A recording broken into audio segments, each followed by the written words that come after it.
One moment that has always stuck with me, I walked upstairs to my uncle's office and I saw him with his head in his hands. And Mm, I was just like, you all right? And he's like, yeah, just paperwork and just people. mm, But like, he couldn't get out of his own way. And so, yeah. I would spend time with my family, extended family during, my high school years. And I could just see the wear and tear on my family's faces.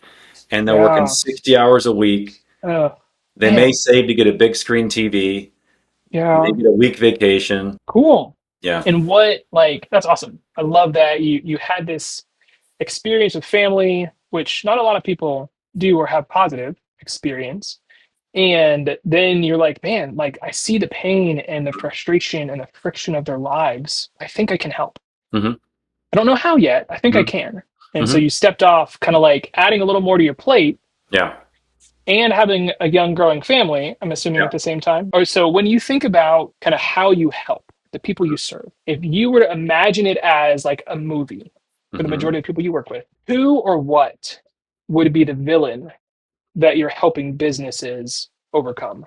I think the villain in this movie is okay. Here's the way I picture it. I picture a group of people sitting around a fire Okay. having a drink. And I Mm, picture those group of people talking about their business hmm. and what they do with their business and how busy they are. Mm. And then I picture kind of like the ghost from Christmas future. I picture Oh, one of those wow. guys kind of just standing in the back, kind of like maybe, kind of in the shadows. And he's one of Mm. those guys sitting down in the chair, but he's 20 years older. Okay. And he is beside himself, looking back at his past self and saying, you had every opportunity to Mm. coach your kids. You had every opportunity to take off early.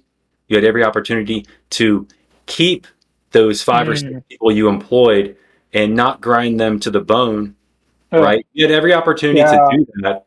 And here you are enjoying a bourbon around a fire and lamenting how hard you work when it could have been Mm. easier and the amount of money you could have made could have been the same or even more. The thing that I always talk about that it's kind of like hiding in plain sight.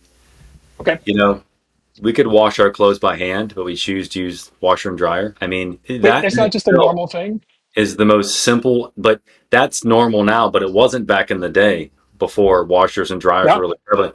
And so, this automation, this could be a four-letter word to some people, is really Yeah. just the new washer and dryer of business to Mm. let the thing happen the way you would have done it anyway. But then you can just focus your efforts on something that you really enjoy or grows the Yeah. business.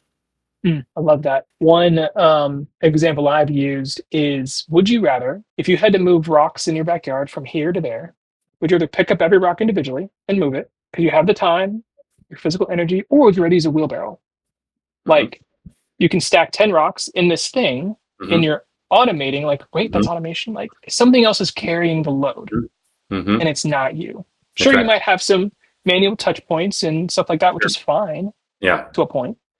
Um, but yeah, I love that. It's the new washer and dryer. Yeah. So you know far more than I do, but his focus Hmm. like that, like it's so hard for me because Hmm. I suffer from shiny-itis. Hmm. Um, but like follow one course Hmm. until successful. That's right. Like so Yeah. good. Yeah. Like that right there is a course in and of itself that you should teach businesses. Like just like focus, like the benefits. I mean, last Friday, I was jumping between two videos that I'm editing to put Yeah. on YouTube, and like I got to, like I said, an hour time limit. I hit an hour. I'm like, crap, neither of these are done. Yeah. Because I was jumping around. I'm like, Sure. so Monday morning, I'm like, I set a reminder, like one thing at a time, Kevin. Hmm. Like, Hmm. okay. So I love that you're doing And, that. So and you I know love what's that. interesting about that? You do one thing at a time, and if you focus on one thing and you hit that roadblock, for me, it's an indicator that I'm on the right path because if it was super Mm, easy, like everybody would follow. So that door really is its own yeah. like filter that is just like keeping people away. So every time I hit that wall, I just Mm, think, okay, there's not and many of us that are going through this right now and have gone through this. mm. So this is the right path. I like that. Oh, that's really good. One phrase that I've heard is like disruption always follows intention. So Okay. like if you're intending to get somewhere, Hmm. Like you're gonna hit that roadblock. Like it's Yeah. gonna happen. And that's a good sign, like you're Yeah. saying, because disruption always follows intention.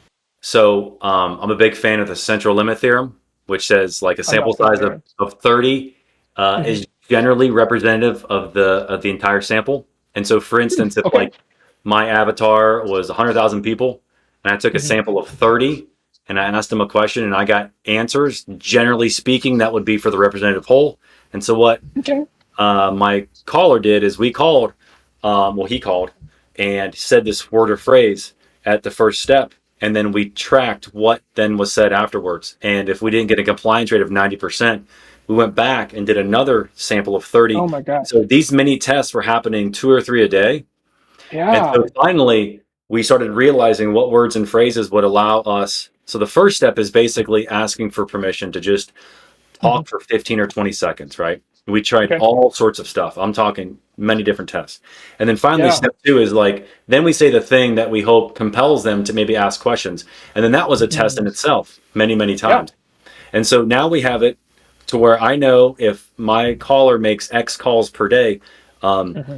he's going to produce so many people in step one, step two, step three, step four, and then discovery call. Have you, I'm sure you have or will in the future, have you considered, maybe you won't, automating that with AI? Um, I won't do that. And the reason why I Okay. won't do that is my company is a blend between old and new.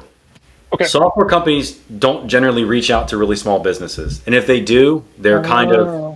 kind of Uh-huh. you know, salesy almost. And That's so fair. our script is the complete antithesis. It leads the Okay. beginning of our script leads with, "Hey, listen, you don't know who I am. I want your day to be better, and because of this, I'm here to like talk to you about this thing." And so Mm. every step, we Yeah. emphasize empathy. That is the core value of our company. Cool. Awesome. I love it. Well, good. So Yeah. humans, always humans. And just like trust, like, oh wow, like they're thinking about me, and Right. oh, they took the time to do this. Like that shows so much, builds so much trust. I tell people when Yeah. they first come on board, I say, listen, if it's an emergency, you let us know. If it's not an emergency, if it's like between 9 and 5, and we'll get to you. But if it's 6 o'clock p.m. and you have a question, we're not answering your question. Just so you know, we have a family Cool. too, and so I like, Right. and every time someone sends us a message, we respond back in kind. Is this an emergency? If so, we'll take care of this. And like 90% of the time is no, no, we'll talk about it tomorrow. It is a Yeah. way to insulate my folks and me from constant Yeah. barrage of Mm. questions. So I love that. I one of the frameworks that I teach is I call it the best way to work. And so it's like a Punnett square. You got four boxes. You have B.E.S.T. Hmm. And so, like, B is when you have people or your talent doing simple, repetitive work. Hmm. Like, that leads to burnout so fast. Hmm. Like, responding to an email at 6 p.m., 7 p.m., 8 o'clock at night, that doesn't need to happen, That's right. causes burnout so fast. And so, like, then you have your E, which is ease, your technology doing the simple tasks. Hmm. Your S is stuck, your technology doing the complicated tasks. Hmm. Like that might be best for humans to do. Hmm. And then T is thrive. And that's where people want to, like, the best way to work. We want to let humans be doing what humans can do, the Hmm. complicated, the thoughtful, relationally driven, and technology doing what technology does, like Hmm. carrying the load. Hmm. So yeah, protecting and insulating, as you said, your people from burnout is huge. The Okay. thing that I ask them is that Yeah. do they have a friend or family member that they know that's had a business and they personally have seen that friend or family member struggle while owning that business? And they have to say Mm. yes. And if they do, Okay. then what it means is when they're developing the software, they're thinking about their uncle or aunt, so and so. Oh, And I need nice. that connection. It can't just be for money. Yeah, I like that a lot. It's like you need to have some like personal investment Yes, in one yourself learning, but then two, like, oh, I could help Johnny. that's I right. could help Uncle Brian. That's Like right. you have that kind of that's cool. So like here's the thought. Like I was I was talking with someone and she mentioned oftentimes service providers she was in the marketing space. Oftentimes people will kind of hold the knowledge in their head Mm-hmm. and like kind of not let their customers see what they know. Mm-hmm. She's like, man, we need to not be gatekeepers of knowledge Mm. because, and this is what you said. And I'm like, oh yeah, that's so good. Like when our customers can understand what it takes, they Mm-hmm. become better customers and Mm-hmm. understand the value of what they receive. Mm-hmm. And so one of the examples she gave, she trained a small team how to do marketing, like just kind of the what, the framework, and then they did it. And she's like, now they don't know the strategy. So like when they're ready, they can come back and we can have the next conversation. Mm-hmm. So that's the example of like what might make a customer better. Now this company knows better understands the steps for marketing. Oh, we're stuck here. Mm-hmm. Okay, cool. So like an education is one of those things that comes to mind. I would say that the majority of the people I talk with and my clients Mhm. still have the mindset of, in order to grow their business, they have to get new customers. Oh, I've been oh yeah, I've been letting them know that they can just provide current customers with additional services or yeah. follow-ups, um, to increase the lifetime value of those customers, and they're more likely to grow in that situation. And then a Yeah. corollary to that is, if they're paying folks to go out and do work for, X legacy customers per day, Hmm. if the processes with the software are being um, handled efficiently, Hmm. if we could find other efficiencies which maybe they're not exploring yet, then Right. that amount of money they're paying all of their folks, maybe they could take on one or two more jobs, and maybe they take them on, um, after their day is done or before their day is done. So it's two things: number one, they can make more money, or two, they Yep. can choose and not take it, do that job, still make you the same amount of money in less time, and then go have a great afternoon with their kids or something. That's awesome. No, Hmm. that's great. I mean, there's so many like, oh, cool. One, you're thinking of me, so there's this trust, there's this relational connection. Yeah. Two, Yep. like, oh yeah, like I can help my customers with that. We already do that. Yeah. Um, I love it. So let's see. So how can as we close out our time, Yeah. how can people get in touch with you and either from a developer side or more often than not, from people who are looking for their problem solved? Yeah. Just type Clearly apps in the Google machine, and there we are. Nice. Clearlyapps.com, is that correct? Yeah. Okay. Yep. And you Really don't proud have of a yeah. our all 5-star reviews. Just love those. Oh, that's great. Yeah. So it's also going to show up on Google with the reviews and all of that too. Yeah.